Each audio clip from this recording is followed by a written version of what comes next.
Christy releases the 200-gram mass, and we turn to look at the graph to look for the period, and then we see that the mass rises to the same position at 0.9 seconds and 1.4 seconds, which means that the oscillation for the period for one oscillation is 0.5 seconds.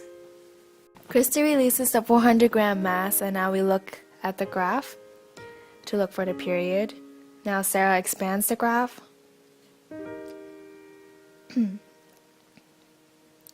And then we see that from the crest, one of them is 1.2 to the next crest, which is 1.9, which makes the period of one oscillation 0.7 seconds.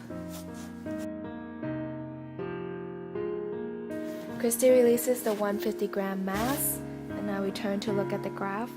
So Sarah expands the graph so we can see the crests and troughs more easily. And if we can find the period in which the mass returns to the same position again, we look at the crest. Sarah expands the graph some more, and we find that the time for one crest was 1.9, and for the second crest it was 2.4 seconds, which means that the period is 0.5 seconds.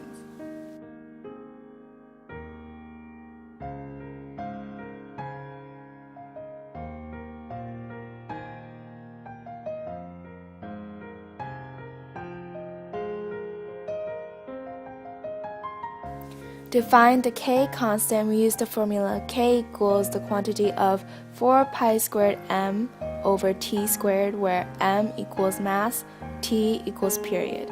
So for the 200-gram mass, we found the K constant to be 31.58 newtons per meter. For the 150-gram mass, we found the K constant to be 23.69 newton per meter. And then for the 400-gram mass, we found the K constant to be 32.23 newtons per meter. And we can see that the K constants are all relatively in the same range, which makes our experiment relatively successful.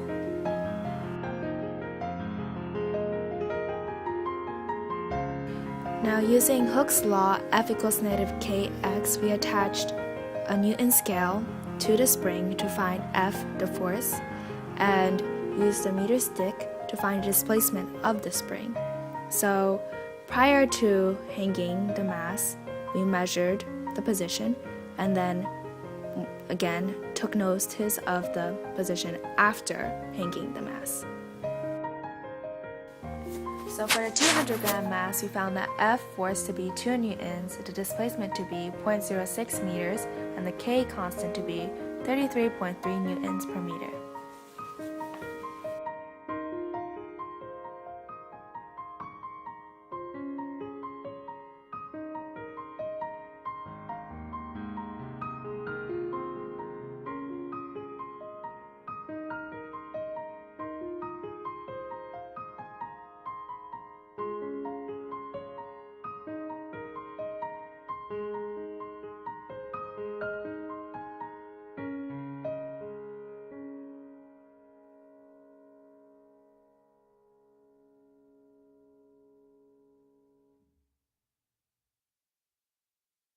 So for the 150-gram mass, we found the force F to be 1.5 newtons, the displacement to be 0.047 meters, and the K constant to be 31.9 newtons per meter.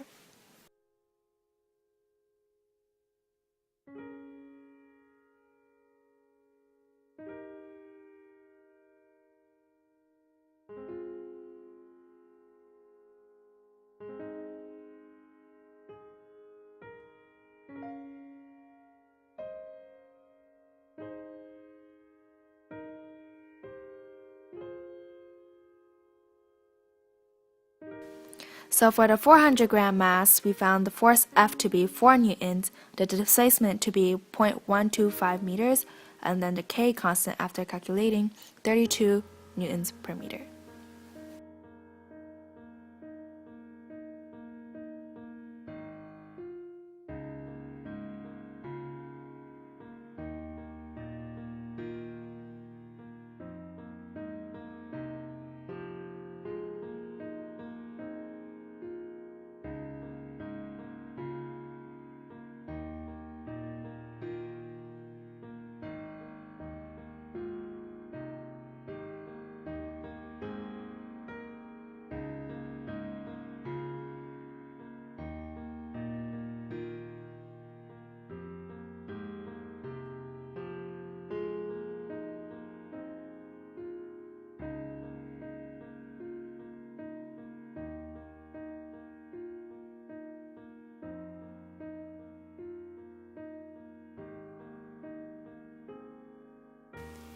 To calculate the percent error, we took the average K constant from part 1 and the average K constant from part 2, which was 29.17 Newton meters and 32.4 Newton meters, respectively. To calculate percent error, we took the average K constant from part 2, and we subtracted the average K constant from part 1, and we divided that by the average K constant from part 2, and we multiplied that by 100 for a percent error of 9.97%. Using two different methods to calculate the constant K of the spring, the simple harmonic motion for part 1 and the Hooke's law method from part 2, we found the K spring constant to be around from 23 to 33 newtons per meter.